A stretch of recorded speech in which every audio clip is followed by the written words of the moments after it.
Welcome back to Redneck's Dirty Hands. I'm Pete. Today, I guess we're calling this part 2 of the Redneck Bobber. Maybe we'll call this one Ricky Bobby. But I got it up on the lift in the shop here. Today, I'm going to pull that engine apart, take the exhaust off. I'll take the side cover off. We'll investigate what that ticking clacking is. A lot of you guys are commenting probably. Timing chain issue, you know, these things are supposedly known to have a fault with the timing chain tensioner and the guide. So before we get carried away and make this thing look super mint and then find out, yeah, the engine's junk. So let's get the engine fixed up. Let's go.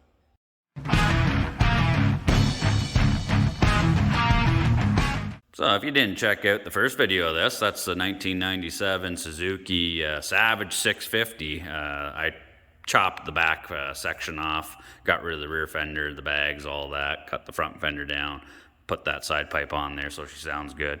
Got it sitting and looking the way I want. I think I'm going to change the handlebars on there too, but for now we just got the stock ones. But the engine was ticking and clacking and clanging. You know, a lot of you guys commented about these things having some issues with those. I checked a couple of videos and sure enough, yeah, the timing chain tensioner in there falls apart on some of these depending on mileage and wear. So definitely something we need to investigate and see if we can fix this up. I want it to run good, sound good, and look good. So yeah, let's dig into her. All right, first things first, we're gonna drop the oil out of it so we don't make a mess all over the place. Holy Jesus, this drain plug freaking holding on the side cover too. Like, how long is this thing? Come on. Okay.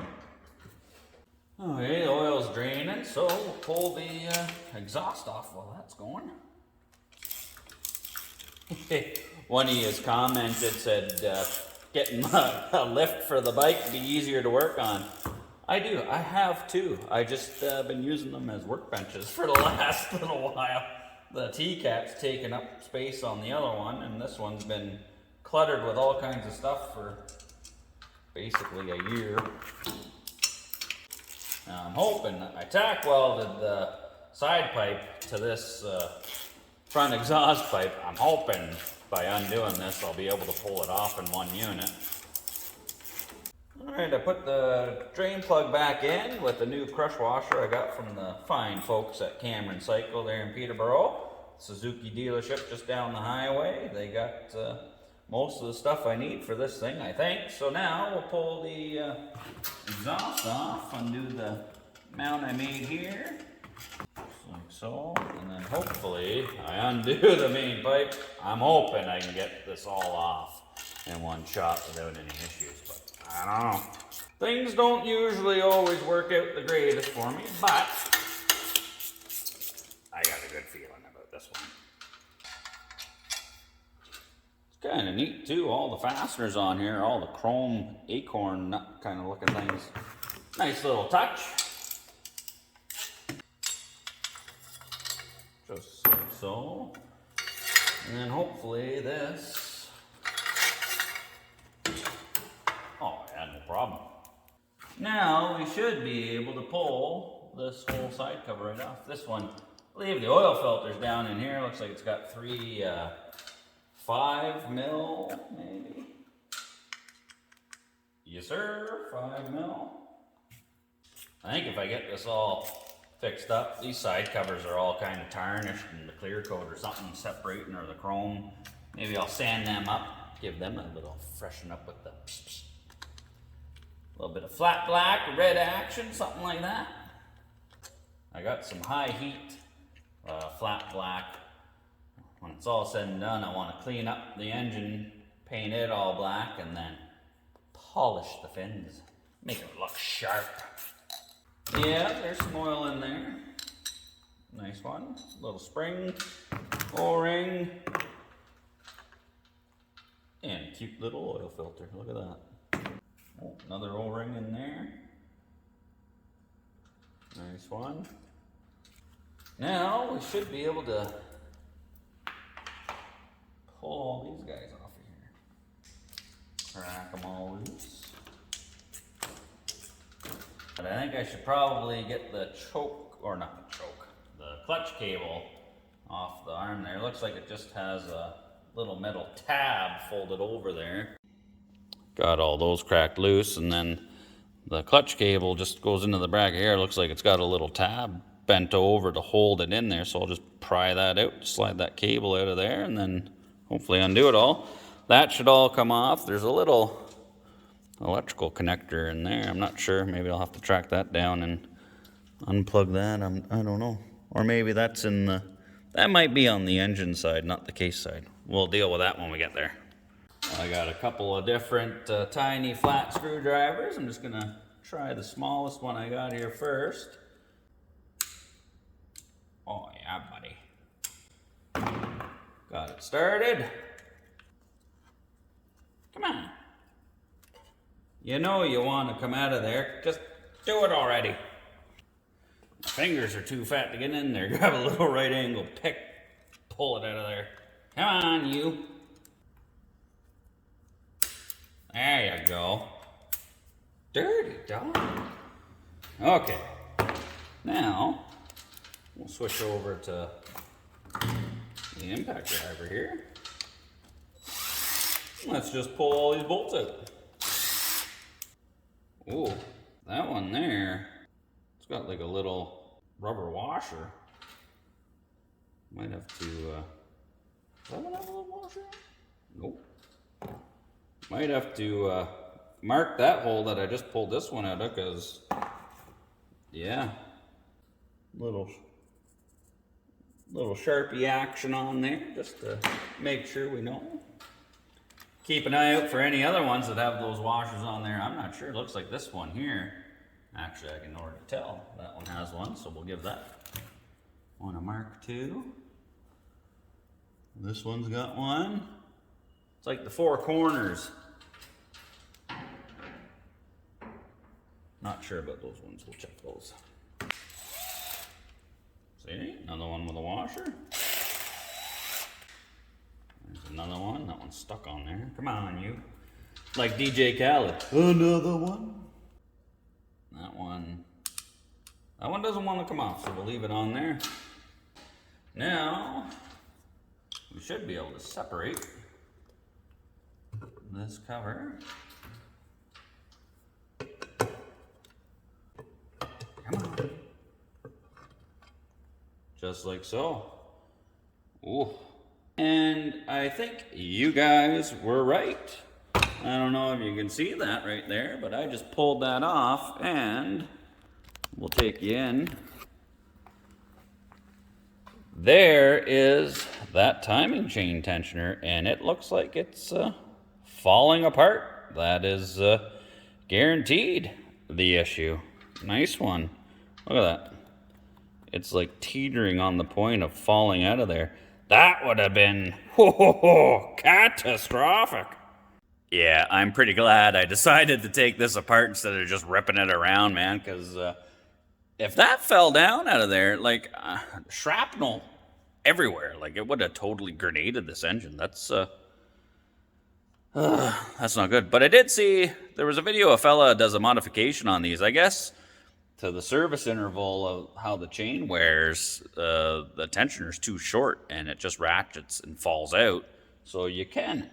He makes a little bracket he adds on to the end of there, puts a second bolt hole so it keeps the tensioner closed in tighter. But I mean, if it's to the point where it's that far out, I think it's time to change the timing chain anyway. I don't know. I'll look into it, see if parts are available. If not, I'll do the modification and extend it. I might do that anyway, because I think that's probably like a good peace of mind thing to do. Just, you know, insurance, you know, you definitely don't want that falling apart.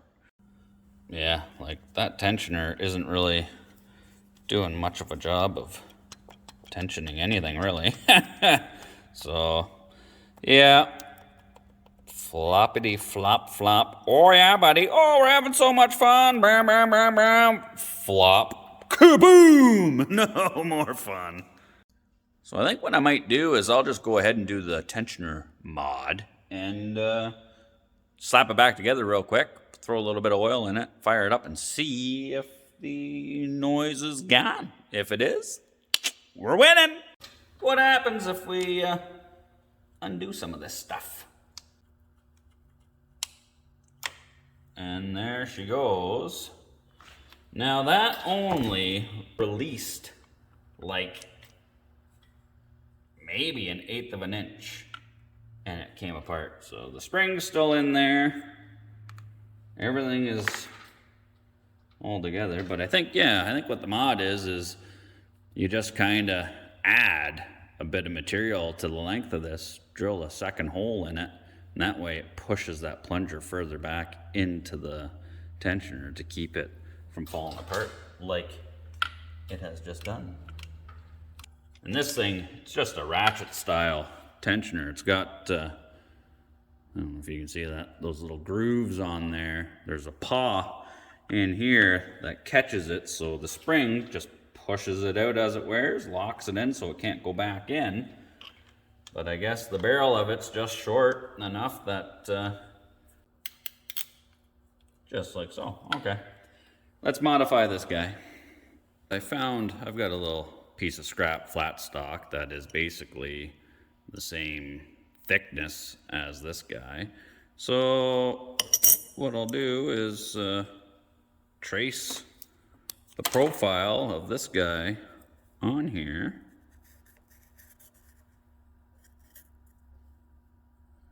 And then I'll pop another hole in it, probably around here, and then I'll just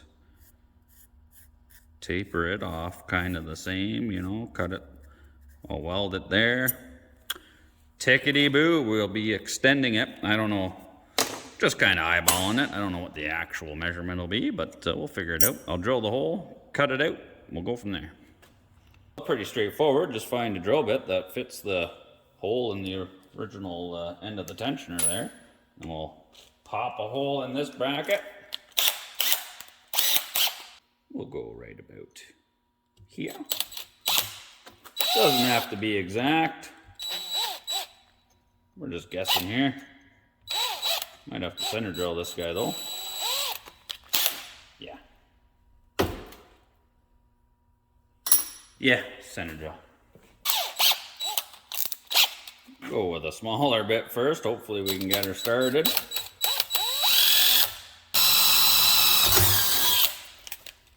There's one. Oh, nice one.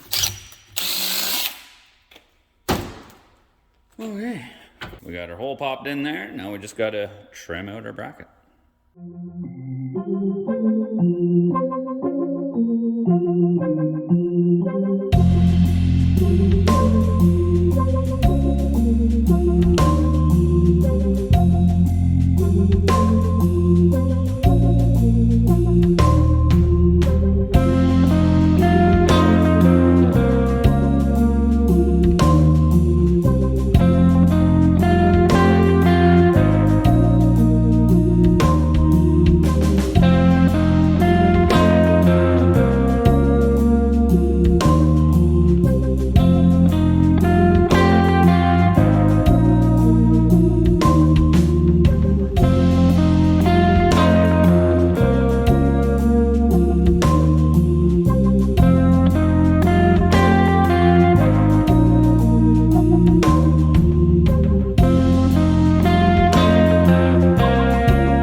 So here's the plunger part of the original tensioner that I added the little extension to the other hole. It's not quite straight in line, but I'm sure it'll be fine. But I'll show you what we're doing. So that's where the bolt's going to go through this hole to take up the slack and move this guide over. So basically we just have to put this guy back in here. I'll show you. So if you go by the first hole where it originally was, when this thing ratchets out to tension, it was hitting the max area, and then this thing's allowed to kink down, and the chain is still loose. So, we'll push this back in here. Come on, sucker. If we go back and then push it to the new hole, that way this plunger doesn't have to come out anywhere near as far now, and it tightens up that chain. So we got tons of room left, and I mean, there's still tons of material on these chain guides, so I don't think they're worn out or anything. I mean, probably should put a new timing chain on it, but I think this fix will get us going, so I'm gonna put it together this way and see what happens.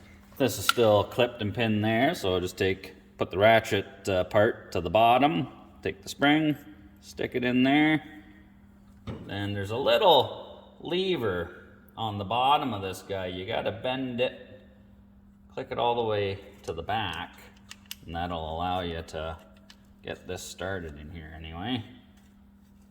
And you push her in all the way. We grab our little bolt here, get it started in there.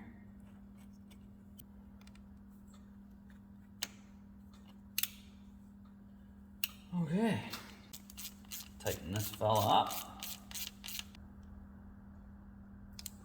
She's tight. Now, just to check, everything moves nice and free. Nothing's binding. And there goes, that's ratcheted out. That chain is nice and tight now. So hopefully, that's the end of our clickety-clack-clack. Okay, so I just threw it back together so we could try it and see how it sounds. If you didn't see the first video of this thing, I'll insert a little clip so you can get an idea of how it used to sound.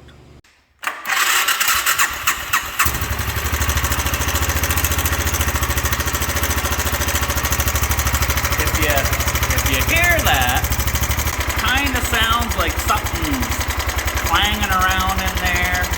Valves, timing chain. Okay, let's see what this puppy sounds like now. Ignition. Fuel on. Let's go, baby. Oh, yeah. No click-clacking.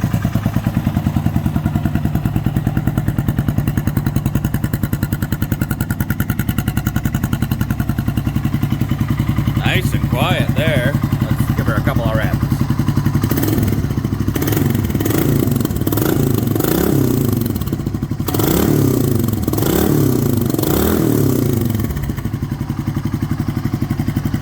Nice one, nice and quiet.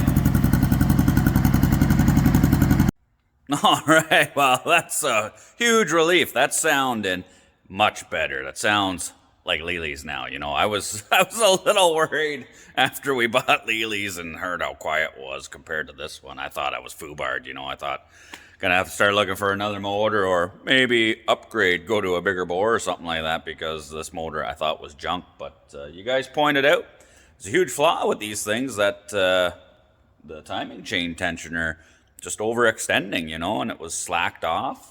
Caught it in time, you know, wasn't catastrophic, and that fix was free 99, zero. I mean, we're winning. What's the Monster Garage? Zip, zero, nada. But, you know, if you got the welder and you're a little bit handy, do an oil change, you know, pull that cover off, pull that tensioner out, add on to her, you got lots of life left in that chain still. So, I mean, you know, if you want to get right into it, probably should change the timing chain and all that, but I don't really know how much riding I'm going to be doing with this thing. And right now, I mean, the chain's nowhere near touching. There's lots of material left on those guides, and everything's tightened up, right? It's nice and quiet. It's running smooth. So, yeah, we're going to carry on. Now I can go ahead and start making this thing pretty.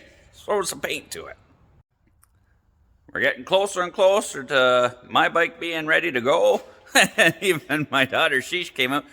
Weather's turning. She wants to get her bike out and going. What do you think of Daddy's bike? Nice. Nice one, eh?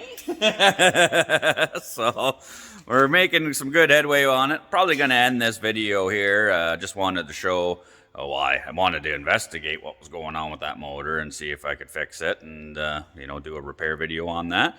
Now I think we're going to focus on stripping it down. Going to start painting the engine, all the tins, everything like that. I got some other new tires for it.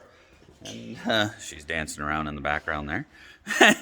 And then we'll carry on with this project. So, as always, thanks for tuning in. Hope you enjoyed the episode there. If you're not subscribed, please consider doing so. I enjoy doing these videos and working on these projects. And as always, take her easy. Say bye, sheesh. Bye-bye. Bye-bye.